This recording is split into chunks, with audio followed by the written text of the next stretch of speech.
Programang ito ay rated SPG. Striktong patnubay at gabay ng magulang ang kailangan. Maaaring may masiselang tema, lengguwahe, karahasan, sexual, horror o droga na hindi angkop sa mga bata.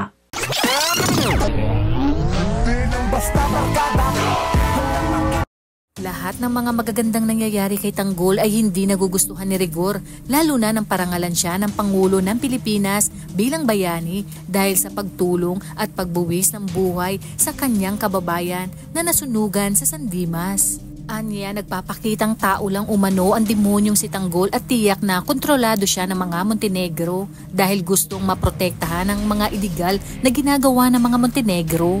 Ngunit kahit maglupasay siya sa galit ay wala nang magagawa si Rigor dahil hindi niya mapipigilan ang mga nakikita ng taong bayan kay Tanggol.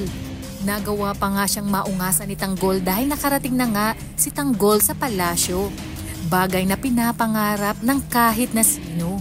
Dumating na ang araw ng eleksyon at ipinakita ng taong bayan ang buong suporta kay Tanggol at sa mga kapartido nito. Lahat sila ay panalo at malayong-malayo ang agwat ng mga boto sa mga gerero.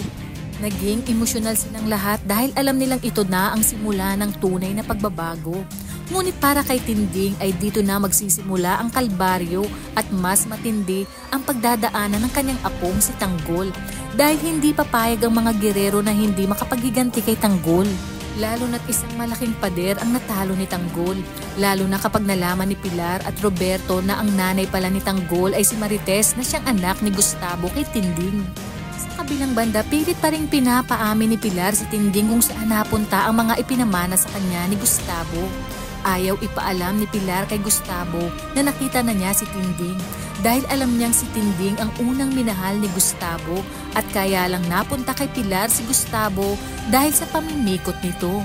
Gayunpaman, ayaw sabihin ni Tinding kung nasaan ang mana na kahit anong pamimilit sa kanya ay talagang itinanggi niya na nasa kanya. Kaya naman isang malaking palaisipan kung nasaan ito napunta. Kaya naman kung bago ka pa lang sa aking channel ay mag-subscribe ka na at i-click mo na rin ang bell icon para updated ka sa pinakahuling kaganapan sa paborito mong teleserye, ang FPJ's Batang Quiapo. Hanggang sa muli, salamat!